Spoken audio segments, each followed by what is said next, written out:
एक समय की बात है, एक जौनपुर नामक गांव में एक साक्षी नाम की लड़की रहती थी। वह जानवरों से बहुत प्यार किया करती थी। वह किसी भी जानवर को किसी तकलीफ में देखती तो उसकी मदद करने लग जाती। साक्षी के घर में बहुत सारी टोकरियां थी। साक्षी उन टोकरियों को सजा कर रखती थी और उसके घर में उसने कुछ जानवर पाल रखे थे, जैसे कुत्ता, बिल्ली, खरगोश, तोता इत्यादि। वो अपने सभी जानवरों को उन टोकरियों में रखती और उनके साथ बहुत खेलती। साक्षी के घर को सब छोटा चिड़ियाघर कहते थे। एक दिन साक्षी बाजार जा रही थी। रास्ते में से एक छोटा सा कुत्ते का बच्चा दिखाई देता है, जिसकी आंखें भी नहीं खुली होती। साक्षी जल्दी से जाकर उसे उठा लेती है और कहती है, ये कितना प्यारा है, लेकिन इसकी माँ कहीं दिखाई नहीं दे रही। वह उस बच्चे की माँ को बहुत ढूंढती है, लेकिन उसे वह नहीं मिलती। वह उसे अपने घर ले जाती है, लेकिन उसके पास उसके लिए कोई टोकरी नहीं होती। वह उसके लिए बाजार में बहुत सारी टोकरी देखती है, लेकिन उसे कोई टोकरी पसंद नहीं आती। वह मायूस हो जाती है और घर वापस आ रही होती है।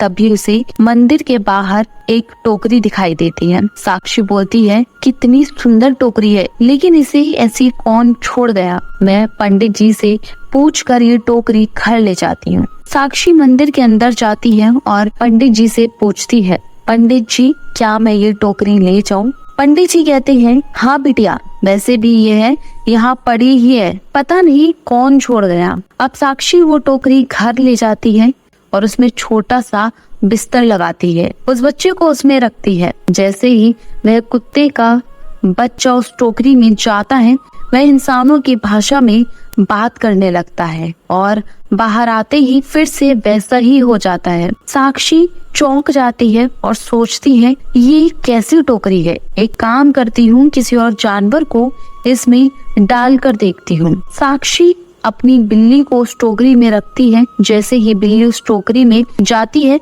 वह भी इंसानों की भाषा में बात करने लगती है। अब साक्षी समझ जाती है कि ये टोकरी का ही कमाल है। साक्षी उस टोकरी को संभाल कर रख देती है और उस डॉगी के लिए दूसरी टोकरी तैयार करती है। लेकिन जब भी साक्षी को किसी जानवर से बात करनी होती है, साक्षी उन्हें उस टोकरी में डाल देती है। साक्षी को बहुत अच्छा लगता है जब जानवर साक्षी को अपने मन की बात बताते हैं। एक दिन पड़ोसी साक्षी को अपनी बिल्ली और सभी जानवरों से बात करके देखता है। वह सोचता है, साक्षी के पास जो जानवर है वह बोल सकते हैं, क्यों ना मैं इन जानवरों को चुरा कर चिड़ियाघर में बेच दो। मुझे बहुत सारे पैसे मिलेंगे, क्योंकि बोलने वाले जानवर किसी ने देखे ही नहीं होंगे।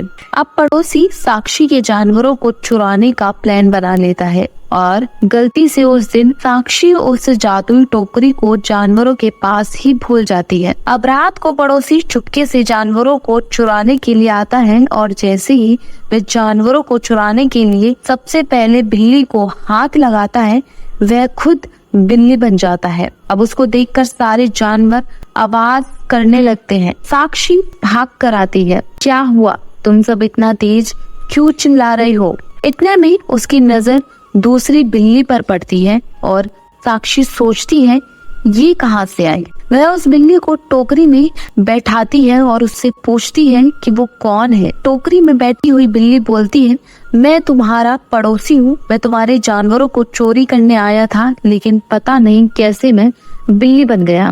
इतने में टोकरी में से आवाज आती है, यह सब मैंने किया है। साक्षी उस बिल्ली को उस टोकरी में से निकालती है और टोकरी अंदर लेकर जाती है और कहती है कि वो उस बिल्ली को फिर से इंसान बना दे। टोकरी साक्षी की बात मान जाती है और बिल्ली को वापस से इंसान बना देती है। पड़ोसी साक्षी से माफी मांगता है और कहता है, मुझे माफ कर दो, अब मैं कभी भी ऐसा नहीं सोचूंगा और ये बात मैं किसी को नहीं बताऊंगा। साक्षी उसे जाने देती है और टोकरी को सुरक्षित रख देती है। इस कहानी से हमें यह सीख मिलती है कि हमें अपने आप से मतलब रखना चाहिए, किसी दूसरे के काम में दखल अंदाजी नहीं करनी चाहिए। अगर आपको हमारी कहानी अच्छी लगी तो इसे लाइक करें, शेयर करें, साथ ही चैनल को सब्सक्राइब करें, बेल आइकन दबाना बिल्कुल ना भूलें।